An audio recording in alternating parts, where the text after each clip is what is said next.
Emily dhe Gjeku kishin kursyer për këtë udhëtim gjatë gjithë vitit. 5 ditë hynore në një ishull më pak të njohur në brigjet e Tajlandës. Por ata, kur nuk e kishin menduar se një selfie e bërë në kohën e duhur, do ta përmbyste këtë pushim kokë e këmbë. Kur ata e postuan këtë foto në internet, ajo u bë menjëherë virale për shkak të kësaj varke në sfond. Para se të fillojmë, shtypni butonin like dhe siguroheni që të abonoheni nëse nuk e keni bërë dhe shtypni zilën e njoftimit në mënyrë që të mos humbni asnjë histori të re. Ata nuk ishin më të sapomartuar, por 3 vite martesë ende ndiheshin të freskëta. Ende pa fëmijë, thjesht punë të qëndrueshme në Michigan. Gjeku punonte në turne si paramedik. Emily jepte mësim klasës së dytë.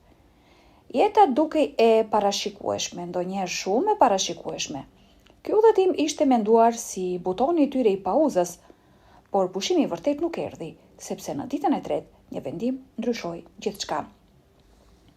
Bungalovi i tyre ndodhej mes palmave, larg restoranteve të mbushura me njerëz apo turistë të zhurmshëm. Nuk kishin plane strikte, thjesht një kajak, një frigorifer me fruta dhe më shumë kohë se sa u duhej. Gjeku e donte notin dhe zhytjen, ndërsa Emily shkruante ditar dhe bënte fotografi. Bën më shumë foto të varkave se sa timen, e ngacmoi Gjeku. Emily buzëqeshi. Varkat nuk ankohen për fotot. Në mëngjesin e tyre të tretë, Emily sugjeroi të eksploronin më larg. Një operator varkash, vendas, Wayne, u rekomandoi një copë tokë të qetë menjëherë pas shkëmbimit nën ujor, duke u dhënë atyre një hartë letre me udhëzime.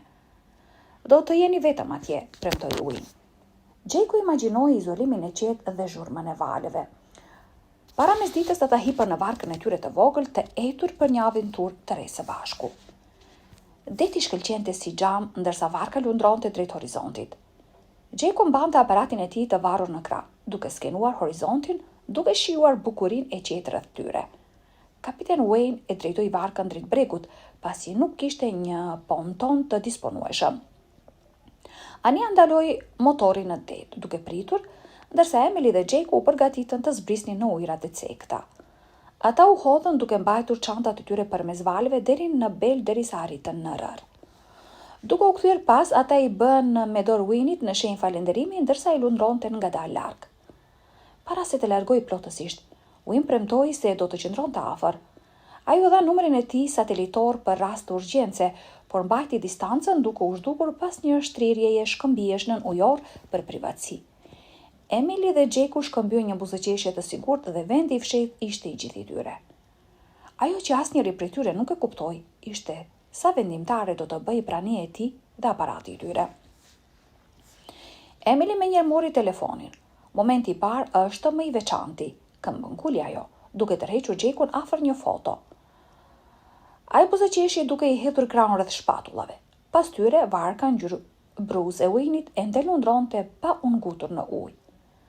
Ajo nuk u largua as shpejt dhe përfundoi e kapur në kornizën e gjerë të selfies. Gjeku qeshi kur kontrolloi shkrepjen.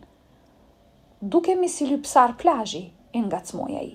Emily buzëqeshi me fotot nuk e quajtur atë perfekte, madje edhe me varkën në pamje. Atyre u pëlqeu detaj varkës.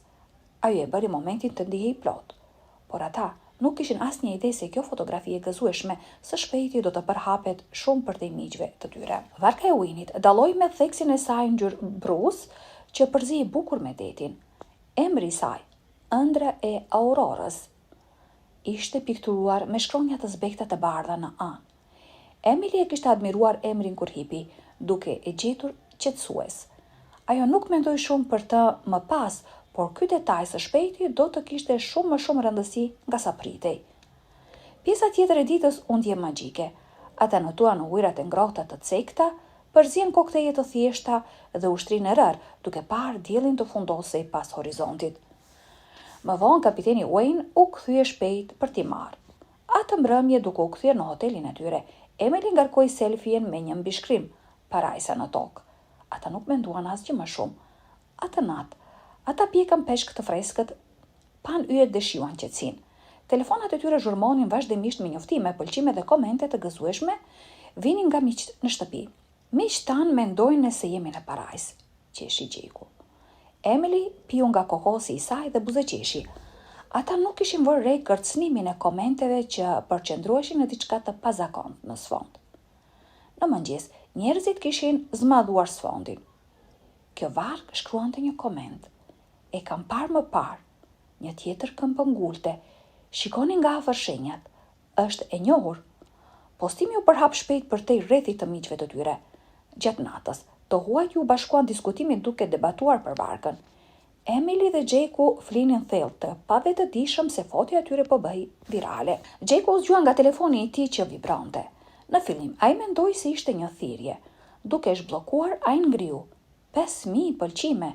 Çfarë dreqi? Murmuriti ai. Ai e shkundi Emilyn që të zgjojë. Ajo fërkoi syt, pastaj ngulçoi kur pa ekranin. Njerëzit vazhdojnë të pyesin për varkën, përshpëriti ajo. Shqetësimi i saj zavendësoi çdo gjurmë xhumi. Po etiketojnë agjencitë e lajmeve, tha Gjeku me mosbesim. Pse gazetarët? Komentet u bën më të zhurmshme dhe më këmbëngulëse. Njeri u veçua. Kjo nuk është thjesht një varg. Kjo është ajo që nuk u gjet kurrë. Emily preku një lidhje të përbashkët. Ajo hapi një artikull nga 2 vjet më parë, një anije peshkimi tajlandeze që u zhduk mistershëm. Asnjë mbeturin, asnjë pasagjer, asgjë nuk u gjet kurrë. Emily krahasoi fotot e artikullit me selfien e tyre. Trimja ngjyrë bruz, shkronjat e zbehta identike. Kjo është e çuditshme, tha Gjeku. Është ndoshta rastësi apo jo? Por ai nuk duke i sigurt.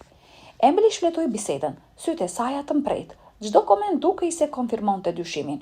Varka nuk ishte thjesht një anije, ajo mbante një histori dhe një mister të pasgjidhur. Humori i gëzuar u zhduk atë mëngjes, ndërsa Gjeku po bënte kafe. Emily u ul në krevat me sytë mbërthyer në telefonin e saj. Dëgjoj, tha ajo. Kishte 2 burra në bord. Ajo i tregoi titullin. Familjet e tyre nuk morën kurrë përgjigje.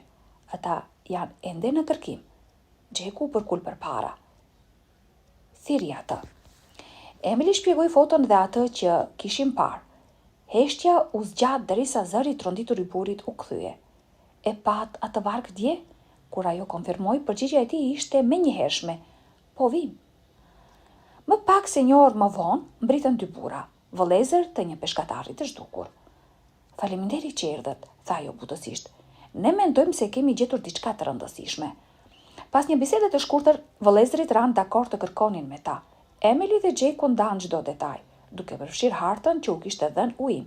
Së bashku ata siguruan një varg dhe ekuipazh nga loja. Ndërsa u nisën, Gjeku riprodhoi rrugën e djeshme. Gjysmë ore më vonë një ishkull i vogël doli në pamje.